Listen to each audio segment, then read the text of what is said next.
Hi guys, good afternoon and welcome back once again to the EdWord. I'm your host Eddie, and in today's video I'll be discussing what I thought of the latest and super great episode of our favorite Paramount Plus show, Evil, which dropped its newest episode today. I just got done watching it, really enjoyed it, as I hope you guys did too. Now before I get into all of that, please be warned, this is a spoiler-filled review, so if you haven't seen this latest episode of Evil and you plan to watch it later today at some point, you don't want to keep watching or listening, as I will be discussing spoilers, plot details, all that jazz. That being said, you have been warned. Let's dive right into it. First and foremost, it was so fucking great to see George the Demon back after so long, way too long, because the guy completely sat out of all of season 2.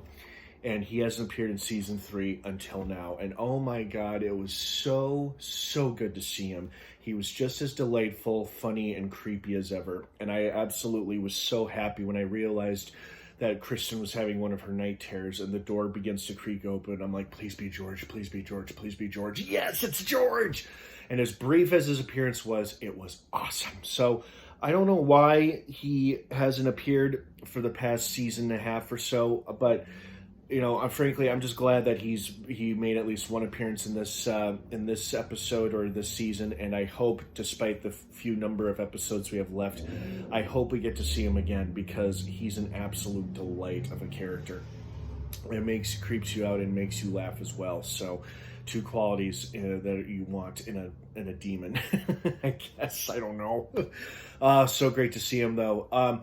I also loved how much was going on in this episode. On top of dealing with possessed toys, which they debunked because they realized it was messages being sent out by slave laborers in a labor camp in China where the toys were manufactured.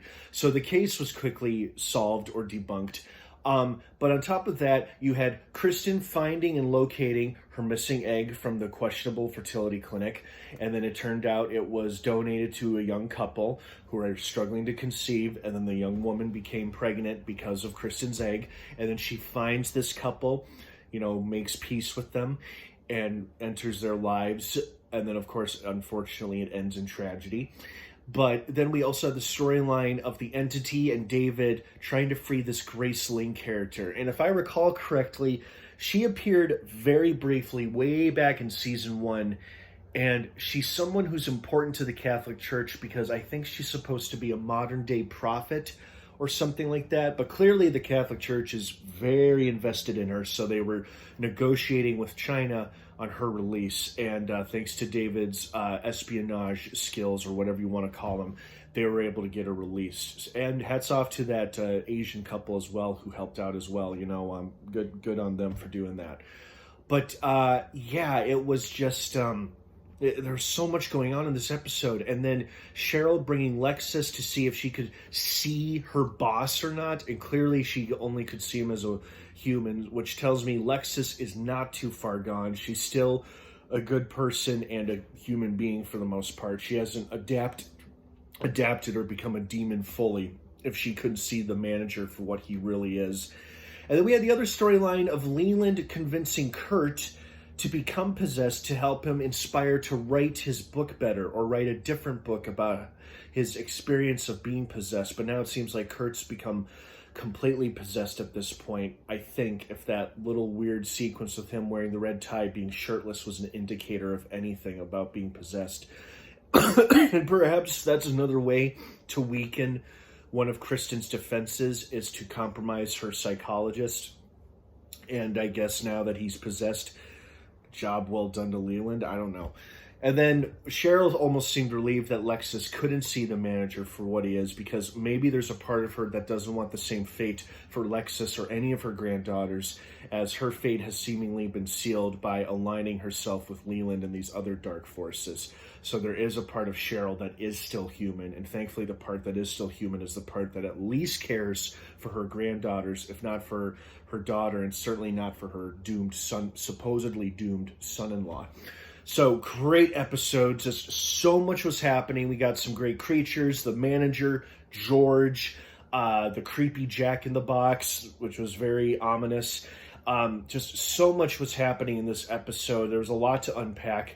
And it was great. And that super shocking ending with the husband apparently killing his wife because he was trying to save her by removing the supposedly growling newborn out of her stomach. Now, whether or not that baby would have turned out to be a demon or not, we don't know. But from Kristen's dream earlier in the episode, it seems like a good indicator that it probably would have turned out or come out looking or acting kind of like that hideous thing. Because as soon as she found the little what is it, a cradle, a hand carrier, the baby carrier in her kitchen, I'm like, this has to be a dream or a nightmare. No way this is real. And sure enough, seeing that, I'm like, yeah, this is a nightmare, but still cool creature effect. Great episode, though. I am really looking forward to seeing what the rest of the season holds in store for us, which I believe is unfortunately only 2 more episodes, guys, if you can believe that. Damn. Well, I hope you guys liked this episode as much as I did. What did you think of it? I'd love to hear your thoughts and feelings on it. Thank you so much for watching. Have an awesome rest of your day and weekend if I don't see you. Stay safe and cool out there. It is getting really hot all over the place. Have a great rest of your day. And of course, until next time, may the force be with you.